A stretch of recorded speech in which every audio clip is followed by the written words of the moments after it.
It's an exciting environment to work in. Everybody's jazzed about it. The special effects themselves are amazing. They said, "Do you mind being a lizard?" And I said, "No." Roll, please. And action.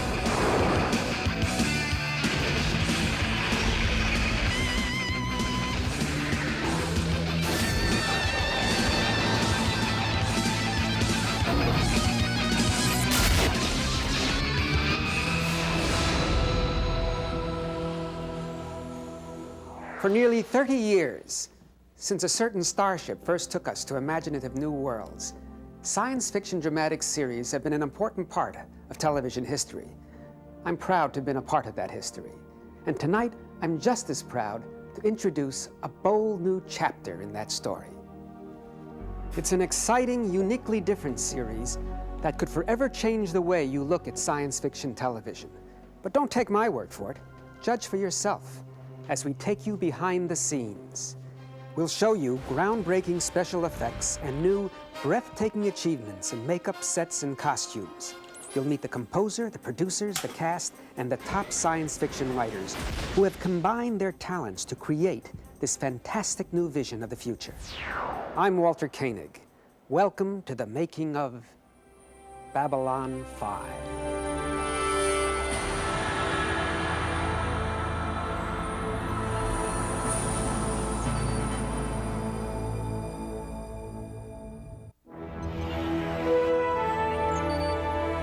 How are we going to find this friend of Adira's? I have a friend or two down here myself. I take it these are not them? Go! The fact that this is Babylon 5 indicates just how perilous it is up here. That 1, 2, and 3 were sabotaged and destroyed, that 4 disappeared without a trace. And now this is 5. It is 250 years into the future aboard a 5-mile-long, self-contained world encased in metal. Space Station Babylon 5 is an orbiting port of call precariously placed among the stars in neutral territory. Its goal? To try and keep war from breaking out between inhabitants of distant worlds. Babylon 5 functions almost as a UN between 4 alien and 1 human civilizations, and they have located their ambassadors on Babylon 5 to try and work out their problems. Many of these cultures have recently, or in the near past, have been at war. We should have wiped out your kind when we had the chance. What happened? Run out of small children to butcher? You pig! Let him go! Listen to me, Ambassador. Your time is come and gone. It's our turn now. There are about 250,000 human and non-human inhabitants on Babylon 5. So there are all of these personal stories. In that sense, Babylon 5 is the naked city. Of all things in life, are females not the finest? On that, no, Larry, we can at least agree. I've heard it described as Casablanca in the year 2257, and it really is like that. We have traders and smugglers and spies and forged passports. It's a very rowdy environment. How about you and me blow this joint and go play a little scan the sector? To provide this colorful ensemble of characters with rich, powerful, and personal stories, legendary science fiction writers were enlisted as part of the Babylon 5 creative team. We have gone back to people like Harlan Ellison, Dorothy Fontana, David Gerald, and others who were on the original Star Trek, who made that show a success. Said, here's a new universe for you to play in. In so many science fiction series that are out now, there are no faults and flaws. They're perfect heroes.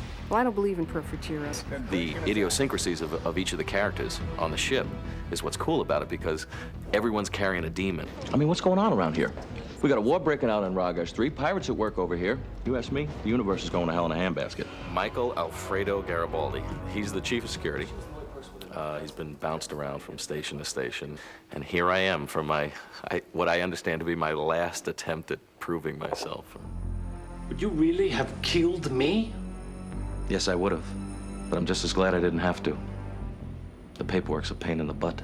I play the kind of a guy who's a leader because he doesn't make a lot of speeches, but you just get the idea after a while that he's the one who you can count on. But Jeff's not above getting a little teed off or getting a little rough around the edges to make things work. What a challenge that must have been to the great Narn military. Don't have the guts for a fair fight? In another place, I would have you skinned alive for saying that. There's a person part of Londo, and then there's the ambassador part of him. And they're very different people. This is Venza, god of fools, and Lee, goddess of passion. Someone who has comic potentials and dramatic potentials within the same character. That's really what I hooked into and I love about him. Since the original Babylon 5 two-hour movie, new characters have been added to make the action even more intriguing. This is my first officer, Lieutenant Commander Susan Ivanova. Susan, Dr. Stephen Franklin, our new medical chief of staff. A pleasure. We're honored to have you aboard. We felt very strongly that what we needed for a second in command was someone who was very strong, very prepossessing. She just doesn't take any, BS. Can I say that? Overreacting, Mr. Garibaldi. There could be any number of reasons for this communications anomaly. Such as? Computer error, magnetic pulse. I checked that. Well, maybe one of the ambassadors is trying to save a few credits again. Or perhaps it's what us Russian pilots used to call gremlins. I've done science fiction movies a lot, but I usually play, the stripper caught with an alien in my body and stuff like that. It will take a strong-willed second-in-command to deal with a mysterious society of telepaths, for whom the human mind is an open book that only they can read. Lieutenant Commander Ivanova. Yes? Talia Winters, licensed commercial telepath. I've tried to reach you 3 times, but I guess you've been busy. I figured I'd try the direct approach. Your diligence is commendable. Anything else? No, I just... Then you'll excuse me, but I'm in the middle of 15 things, all of them annoying. Thank you for coming by. It's a very scary organization when you figure that there's this one group of people who can tell what everybody's doing. Oh, I'm sorry.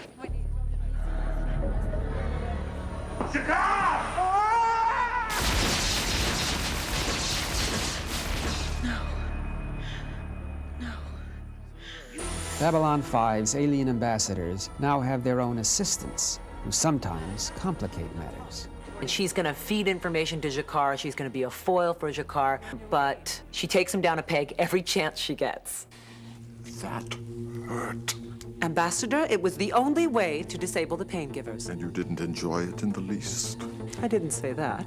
And if trying to keep order within this group isn't tough enough, the commander has one more thing to complicate his life.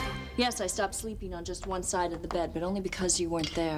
She has had this on and off again relationship with Commander Sinclair from way back in the academy.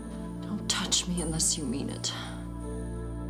But in the 23rd century, they still haven't gotten relationships down pat. Great. Well, in Babylon 5, nothing is as it seems. And there are some real surprises in store for the audience. Up next, we'll show you how they create incredible visual effects in space without models and share the secrets that transform Babylon 5's human actors into very realistic aliens.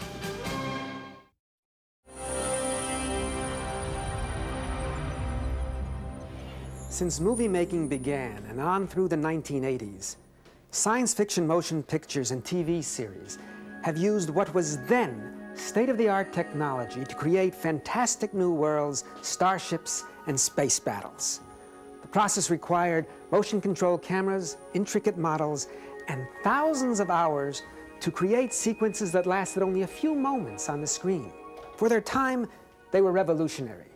Now, a new special effects revolution is brewing, and Babylon 5 is the first series to take advantage of that revolution, producing amazing outer space scenes without models, without strings, and believe it or not, without cameras. Because all the visual effects for Babylon 5 are entirely computer generated, there are no physical models. You can move all around them. They don't have to be mounted like a model does. These are shots that you just could not do with models and cameras. Not that it would be expensive to do, you just couldn't do it. One of the things that we've really tried to do is lose the computery feel. Talented animators stretch the limits of a new state-of-the-art, which changes and improves daily. Shoot the actress or actor, in this case the actress, in the cockpit mock-up on the stage, and then we'll bring it in and we composite it into our computer-generated ship. Stand by, Alpha Wing, ready to launch. Even effects like laser blasts and matted-in backgrounds are now done with computer art. I think that the results are a little better because it is a much easier way to animate and to see the flow of action. We're going to set the standard in a lot of this for a lot of other shows, because I don't think anyone else is working in 2D this way, and I don't think anyone's really doing 3D the way we're doing it here.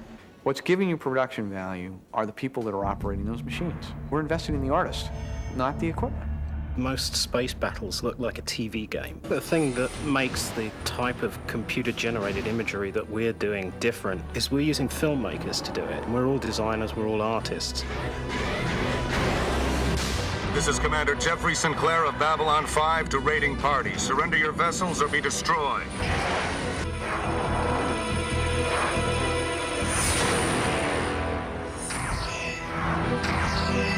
We really wanted to create a more colorful-looking universe. Gotcha.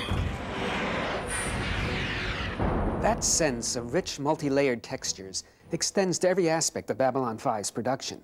For instance, set design is critical to creating the dramatic mood and believability that thousands of people actually live out here in space.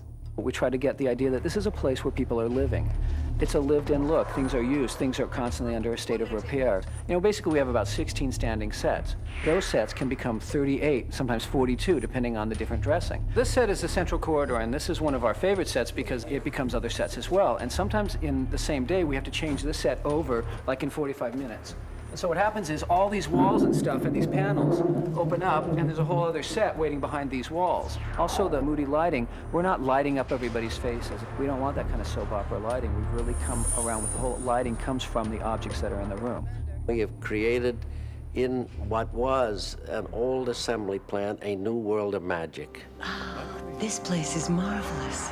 The original Enterprise was an interesting ship. I think this is an interesting space station. There is an energy transfer from the surroundings onto the set that enlivens a show like this. This thing may take off any day now. Spectacular special effects and ingenious sets have created a moody, magical atmosphere in which Babylon 5's characters will interact. Now they have to be dressed like they belong here. I tried to flesh out the designs and create looks for each alien race that were very different and very complex. Lots of layers, lots of detail. And so with each layer that you put on, you're putting on your character. You sit up a little straighter and your voice changes. The illusion is almost complete. But how do they transform human actors into amazingly realistic aliens? And how is music from halfway around the world instantly transmitted to punctuate every episode of Babylon 5? Find out when we come back. You're gonna like this. Here it goes.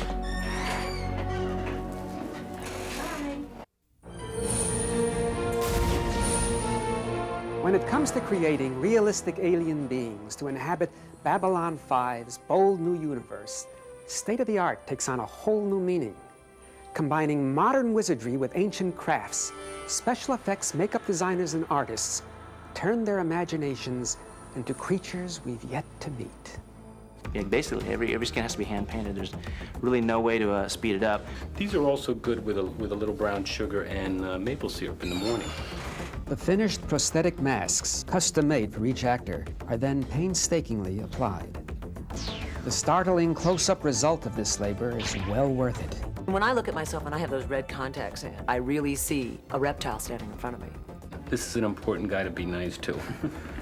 Unless you like your nose on upside down. Each creation starts with a sketch, a small clay rendering, or even a 3D computer model. Some of Babylon 5's aliens are actually a combination of full-body makeup and mechanical animatronics. This is McGrath, and he's the underworld boss. And these are the servo motors that control McGrath's head back and forth and side to side. And this is Russ Johnson here. And Russ actually plays McGrath, and his head, his eyesight is actually right here. You wish to buy? Yes. After shooting is completed for each episode, the scenes have to be edited together. Here, too, this series about the future uses the very latest evolving technology. Babylon 5 is assembled in a supercomputer. Our editing facilities are state-of-the-art, our audio facilities are state-of-the-art. All of this stuff adds up to being able to offer our producers and our directors choices. We can make changes, we can pull up different takes. 3 years ago, we wouldn't have been able to do this. What these allow you to do is spend more time in the creative process and less time in the mechanical process. Even the unearthly musical score is achieved with futuristic global electronics, created and linked instantaneously from opposite sides of our homeworld. I'm here in California.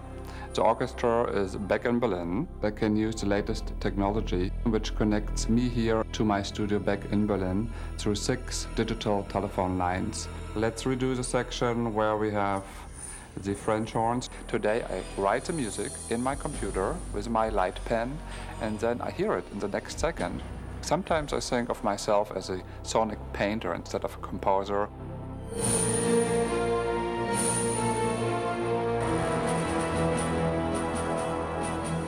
Every episode is so much different that I score every episode really individually.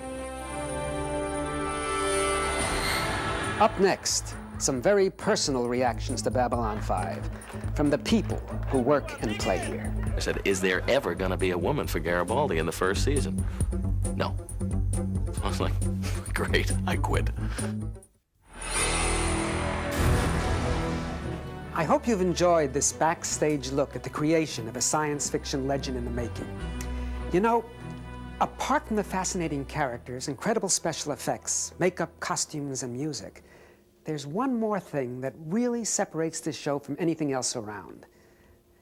Its sense of fun. I can show you my favorite thing in the whole universe. Okay, my second favorite thing in the universe.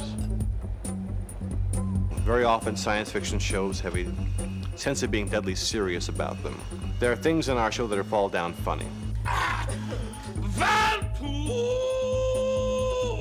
The sex organs of Centaurs are much overused, I have suspect. Whereas the commander doesn't get much of a break at all. Oh, well, that perked you up, didn't it? The sex life of Centaurs. Stay tuned. They're very playful on this show. That's one thing I adore. I was delighted to personally experience the genuine warmth, camaraderie, and enthusiasm of the Babylon 5 cast, crew, artists, producers, and writers. So delighted that before I knew it, I became a part of it and signed on board for a very different role in an episode that airs late in February. Just 50 quarters to search. Good. That should help narrow it down. Anatomically impossible, Mr. Garibaldi. But you're welcome to try. Anytime. Anywhere. I'm Walter Koenig. Thanks for joining me for this inside look at the making of Babylon 5. Cut. Very nice.